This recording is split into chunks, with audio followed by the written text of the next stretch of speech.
اسلامی جمہوریہ پاکستان کے مسلمان اراکین پارلیمنٹ اسلامی معلومات کے حوالے سے اکثر شگوفے چھوڑتے رہتے ہیں۔ کوئی قرآن مجید کے سپاروں کی تعداد 40 کہہ دیتا ہے تو کوئی سورت کے طویل ہونے پر اسے نصاب سے نکالنے کا مطالبہ کر دیتا ہے۔ حد تو یہ ہے کہ ملک کے اعلیٰ عہدوں پر فائز مسلمان اراکین آسان ترین سورت اور دعا بھی غلط پڑ جاتے ہیں، جس پر ان کے ساتھی اراکین کانوں کو ہاتھ لگا کر توبہ استغفار پڑھتے نظر آتے ہیں۔ اراکین پارلیمنٹ کی ان غلطیوں پر ان کے ساتھی اراکین اور علماء کا کیا کہنا ہے، اس حوالے سے دیکھتے ہیں علی شیر کی اسائنمنٹ۔ یہ ہے اسلامی جمہوریہ پاکستان کی پارلیمنٹ، جس کی پیشانی پر کلمہ طیبہ جگمگا رہا ہے۔ یہ پارلیمنٹ جس نے قائد اعظم کے فرمان کے مطابق اسلامی قانون سازی کرنا تھی، اس کے ارکان بعض اوقات اسلام کا مذاق اڑاتے اور اسلام سے بیزاری کا اظہار کرتے نظر آتے ہیں۔ یہی وجہ ہے کہ بعض اوقات وہ خود بھی مذاق بن جاتے ہیں۔ اسلامی جمہوریہ پاکستان، جیسا کہ نام سے ہی ظاہر ہے، پاکستان میں اسلام بھی ہوگا اور جمہوریت بھی، دونوں ملیں گے تو اسلامی جمہوریت وجود میں آئے گی۔ جنہوں نے اسلام اور جمہوریت لانا تھا وہ تو اسلام لائے نا جمہوریت۔ وہ لاتے بھی کیسے؟ کیونکہ وہ تو علامہ اقبال کے بقول خرد نے کہہ بھی دیا لا الہ تو کیا حاصل، دل و نگاہ مسلمان نہیں تو کچھ بھی نہیں کی عملی مثال بنے رہے۔ کچھ بے نقاب آمر ٹھہرے تو کچھ پسے چلون، کچھ نے پالیسیوں کے تسلسل اور روشن خیالی کا پھریرا لہرا کر اپنے اقتدار کو دوام بخشا۔ ماضی بعید کی نہیں قریب کی بات کرتے ہیں۔ آمر مطلق جنرل پرویز مشرف کی آمریت کے سائے تلے پروان چڑھنے والے وزیر تعلیم جنرل ریٹائرڈ جاوید اشرف قاضی نے قرآن پاک کے سپارے 40 قرار دے دیے۔ پرویز مشرف تو چلا گیا، ورثے میں جو حکومت قائم ہوئی اس نے دینی معلومات کے حوالے سے تو گویا ریکارڈ ہی قائم کر دیے۔ 18ویں آئینی ترمیم کے مسودے پر کام شروع ہوا تو ANP اور MQM نے پاکستان کا نام اسلامی جمہوریہ پاکستان سے بدل کر عوامی جمہوریہ رکھنے کا مطالبہ کر دیا۔ جب عوامی رد عمل سامنے آیا تو دونوں کی جوتیوں میں دال بٹی۔ ایک موقع ایسا بھی آیا جب ANP کے سینیٹر حاجی عدیل نے کہا کہ برِ صغیر کے لوگوں کا ہیرو محمد بن قاسم نہیں راجہ داہر تھا۔ جب صدر آصف علی زرداری کی سپریم کورٹ میں پیشی کی بات آئی تو پیپلز پارٹی کی مرکزی سیکرٹری اطلاعات فوزیہ وہاب نے کہہ دیا کہ حضرت عمر رضی اللہ تعالی عنہ اس لیے قاضی کی عدالت میں پیش ہو جایا کرتے تھے کہ اس وقت صرف قرآن تھا، آئین نہیں تھا۔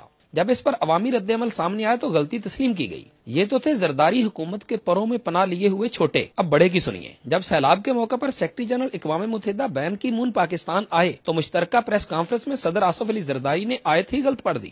ہم نے ہر مصیبت کو، ہر چیز کو، ہر آفت کو اپنا امتحان سمجھا ہے اور انن اللہ و ان راجعون کہا ہے اور انن اللہ و ان راجعون کہا ہے۔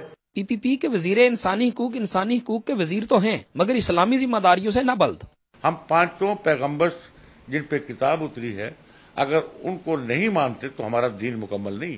موجودہ حکومت کے متحرک وزیر داخلہ جن کو مغرب کی ایک یونیورسٹی سے ڈاکٹریٹ کی ڈگری تو کاؤنٹر ٹیررزم میں ملی، مگر وہ طالبان کو کافر قرار دینے کا فتویٰ ہر وقت اٹھائے پھرتے ہیں اور اپنا حال یہ ہے کہ سورۃ اخلاص تک نہیں آتی۔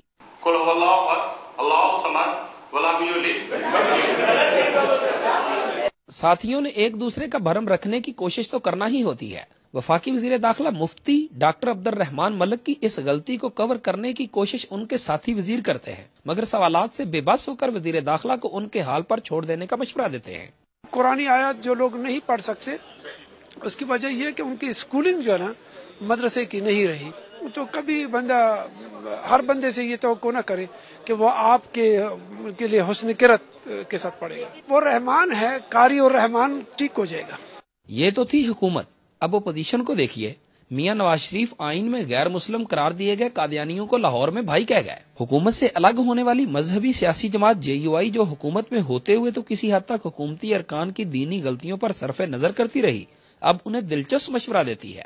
ان کو ہمارے مدرسوں میں آنا چاہیے جو ارکان صحیح قرآن نہیں پڑھ سکتے، ہم ان کو سکھائیں گے کہ قرآن کس طرح پڑھا جاتا ہے۔ بعض اوقات سیاسی و عسکری قیادت کی دین کی بنیادی معلومات میں کمزوری پر اسلامی اسکالرز کی اپنی رائے ہے، وہ اس کا تعلق عادت اور نفسیات سے بتاتے ہیں۔ اکثر سیاستدان عموماً صحیح بات کرنے کے عادی نہیں ہوتے اور اسی عادت کی بنیاد پر وہ قرآن کریم اور سنت کے حساسیت کا اندازہ کیے بغیر جو کچھ ان کے منہ میں آئے وہ کہہ ڈالتے ہیں، جس کی وجہ سے وہ جگ ہنسائی کا سبب بنتے ہیں۔ اسی پر فارسی کی ایک ضرب المثل ہے، بازی بازی باریش بابا ہم بازی، کہ کھیلتے کھیلتے وہ والد کے داڑھی کے ساتھ بھی کھیلنے لگ گئے۔ ناقدین کا کہنا ہے کہ جب تک دینی و دنیاوی علوم اور نصاب ایک جیسا رائج نہیں ہوگا اور قیادت اپنے آپ کو عقل کل سمجھنا بند نہیں کر دے گی، اس طرح کی غلطیاں ہوتی رہیں گی۔ تحریک پاکستان اور تاریخ پاکستان پر نظر رکھنے والوں کا کہنا ہے کہ قائد اعظم محمد علی جناح رحمۃ اللہ علیہ نے تو پاکستان اسلام کی تجربہ گاہ اور اسلامی جمہوری فلاحی مملکت کے لیے حاصل کیا تھا، جس میں اقلیتوں کو تمام تر جائز حقوق حاصل ہونا تھے۔ موجودہ قیادت نے تو اس حوالے سے مایوس کیا ہے۔ اب علامہ اقبال کے ستاروں پر کمند ڈالنے والے نوجوان ہی امید کی آخری کرن ہیں۔ کیمرہ مین عمران چودھری کے ساتھ علی شیر، وقت نیوز، اسلام آباد۔